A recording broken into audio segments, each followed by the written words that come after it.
Hello guys and welcome to Steve Knows. Today it's a huge list of crazy stories regarding features that are coming to the Oculus Quest very soon. There's also new content that's in the pipeline and talk about a wireless Oculus Link. We have such a packed episode, so let's get started.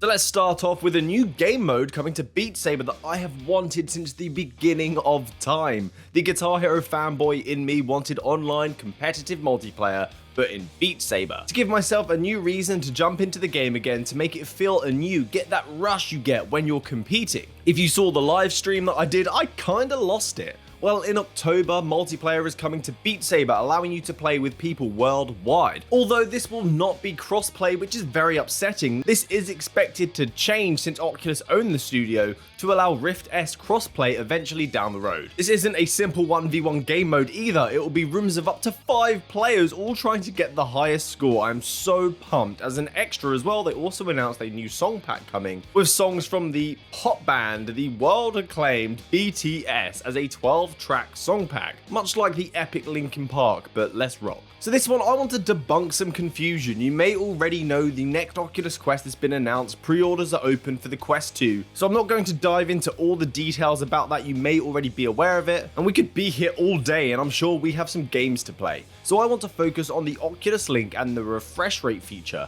Oculus Quest 2 will support Oculus Link, and perhaps a wireless link, which I will talk about in a bit.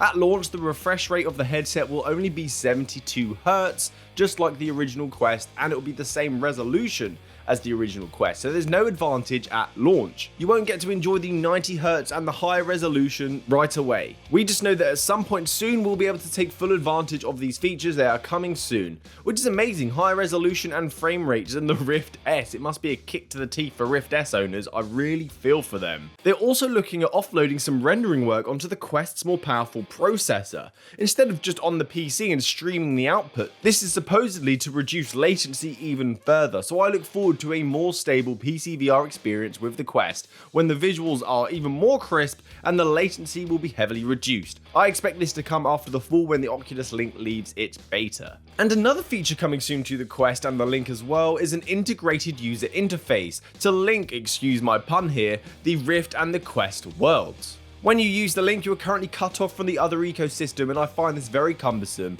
I've moaned about this many times before. Well, they're looking at improving this experience, and rather than just seeing the Rift home, you should see the Quest interface and the content that's available to play with the Link, allowing you to continue using your voice commands, hand tracking features, adjust your Quest settings and more, and making it feel more like a feature of the Quest than you using an emulation of the Rift. When the world is excited, there will be someone who comes along and has the opposing argument, and that's just life. Many of you brought this up to me, so I gave it a read, and this is an article stating do not buy the Quest 2, despite the incredible standalone specs, games and price point. It was mostly around Facebook accounts and the data used. You already know this, you're already aware of this by now, especially if you're a regular on this channel, so I'm not going to touch on that. But some review points intrigued me, which I will check out once I get my headset, so please subscribe for a Steve honest review as soon as my headset is here. It's stating that you have less battery life because, of course, more power usually means more power consumption, a terrible strap, and even worse controllers. But as a rule, do not take strangers' opinion. You need to know what kind of person they are and how aligned they are to your views before it can hold any weight. So I look forward to trying this myself and see what they're complaining about. So for those of you that are like myself with a Quest 1, you got it very recently since it only released 18 months ago.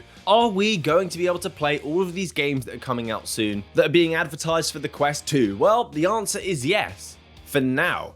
But as games improve and get bigger and better, limitations are going to occur on the inferior hardware. It's just inevitable. The work is already a struggle for developers to get it on the Quest, and Facebook have said yes, for the time being, you can enjoy content on both headsets, which is a very nice way of saying exclusive titles will eventually come to the Quest 2 that Quest 1 will not be able to play. And given how quickly they released a new headset, how much longer do we have with the Quest 1s? It is likely though devs will opt for both headsets as the user base is very large already, but that's of course dependent on the adoption numbers of this new headset. Devs want to make money, so to appeal to the largest market, they will more than likely support both headsets, so for now, do not worry, but Facebook said themselves that eventually this will happen. You may have seen in a recent video I did about how to get notifications inside your headset from your phone so you can see your text messages or if a pizza you just ordered has arrived from Deliveroo without having to leave virtual reality. It seems like Facebook are looking at integrating their own features similar to this, as Fitzgerald at the event Facebook Connect stated Facebook Messenger is hoping to make its way onto our Quests, and that would be an obvious integration and a reason for our Facebook accounts to be integrated into the Quest. And apparently from these chats they're adding ways where you can jump into games together from those chat windows. I personally as a YouTuber don't have all of my gaming buddies on my personal family Facebook account for obvious reasons, so I'm not really keen on this, but luckily I have made an additional account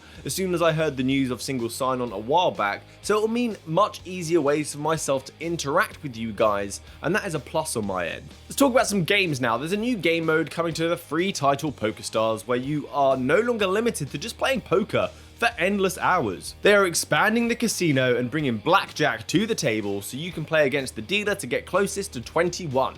The game needed this change, I think. It's a great title, especially to play with friends. And now that they've got blackjack, you can play with friends, not against them. So stay tuned on this one. This one's coming soon, but I'm not exactly sure when. There's also 2 new cheap games that have just hit the Oculus Quest store, and the first of which is Cubism, a calming puzzler that has over 60 levels for you to test your skills. It's a simple design, but it's deep in complexity as the levels go on. Take yourself back to the days of wearing nappies and putting shapes in slots, then fast forward to the future, throw in some Tetris, and Cubism is born. You place different shapes into a larger shape, trying to fit all the pieces in perfectly to pass. This is a nice one if you want a calm title and are new to virtual reality, because there's no motion sickness here, which moves us on nicely to something more intense. The next game is Void Racer Extreme. Tron fans will love this. It's a virtual reality Tron title in my eyes.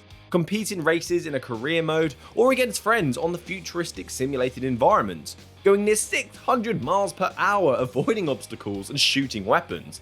There are over 100 single player levels to enjoy over 12 different tracks, different bikes, different weapons and power-ups, which should appeal to your different playstyles. Gotta go fast. A quick note here that you may have missed in Carmack's long speech, as he covered a lot. He said, we still haven't announced a full wireless connection for Link, yet announced, which I'm speculating here, but it sounds like they're looking into, but haven't told the public yet, a wireless Link solution. The Quest 2 has an XR2 chip which can support Wi-Fi 6, so could a Link work over Wi-Fi? He then goes on the topic about standards, which is why Carmack is a stickler, and probably why he's become such a legend in his profession, highlighting that these conversations at Oculus are happening and people want it. We're always using wireless methods to play virtual reality, such as virtual desktop already, and that works fantastically. So Carmack then says himself, I continue to beat that drum. So it is something that the Ockfather, let's call him the Ockfather, wants, and so do we. Fun fact, a new store is coming to the Oculus Quest. You may be accustomed to SideQuest, where you have access to content that hasn't passed the quality checks for the official Quest store, but many people are limited and cannot access that kind of content. They got the Quest because they don't have a powerful PC, or they don't have a PC full stop and love virtual reality. Well, Oculus are bringing a channel for this content, and think of it as a UAT environment. It will allow developers to create unlisted apps on the Quest platform. Such apps can be shared via URLs or keys. That URL will open in the Oculus mobile app, which will offer you to install it on the Quest like a normal store application. But these applications will not appear when browsing the official Quest store. This is expected to come in 2021, not too far off, and SideQuest are actively involved in this process as well. Funnily enough, their app or their webpage will act as a storefront for these applications you have to install directly onto your headset. So SideQuest isn't going anywhere. I see this as a success story for indie devs, SideQuest, and the community. We showed what we wanted. We want this kind of customer dev engagement. It's very valuable, and we want experimental content. That's a win. We now have a new accessory from a rather big name. This is for the Oculus Quest, which highlights the waves that it's making. Logitech have a new line of virtual reality certified headphones, and Oculus Quest is on that list. Previous headphones have been tiny and only in-ear buds, which I don't like the feel of. It feels like someone's poking a finger in my ear. Personally, I don't like that. So now we have the Logitech G33333 Series and Logitech Pro. Oculus has worked with Logitech in creating these headphones that come with a short wire that only needs to cover the distance from your ear to the headphone jack on the headset, so you don't have tons of slack getting in the way. But apart from that, I can't really tell what's the difference in these headsets, if they've been specifically designed for virtual reality. But they've said it's been optimized for it, but at least now we have a high quality pair of headphones with a short wire to get lost in virtual reality. And as well as the headphones, Logitech are working on bringing keyboards to the Quest for the new Infinite Office that they just announced, so stay tuned. I love this one. Any streamer or content creator knows the stress that we've had to go through initially in order to get content onto the computer or to stream our Oculus Quest content online. We've had half solutions. We can either fix it together post or have a crazy recording setup where we have to record the game video, the game audio, our audio, and filming ourselves all separately. It seems an update is coming down the line to enable a spectator mode on the PC and allowing us to cast our headset content onto the computer as well. This is all done via Google Chrome or Edge, which already have casting capabilities built in, which the Quest will hopefully now be able to make use of very shortly. This new feature is just weeks away. You'll have to visit oculus.com/casting. This website is not live yet. Sign into your Facebook account, and you should then have a casting option available on your phone to stream to your browser. And taking a step further, next year the spectator mode will be available where you can view the game that you're playing in third person, making the Quest a more powerful streamer or content creator tool as well. I want to hear more in the mixed reality space on this as well. The spectator mode will only be supported by certain apps, not every app is going to support this, so I think it's down the developer to enable this feature. Let's make it a standard. Well, that's it from me today, guys. Let me know if you've ordered the Quest 2 or sticking with your OG for a bit. There are a ton of features on the way. I'm really excited for them. I hope we hear more about the AirLink as well, sooner rather than later. Please subscribe to the channel so you don't miss out on the latest and greatest in the virtual reality space. It brings me one step closer to the dream. Thanks to my patrons, you absolute legends, and happy gaming, guys. Good day.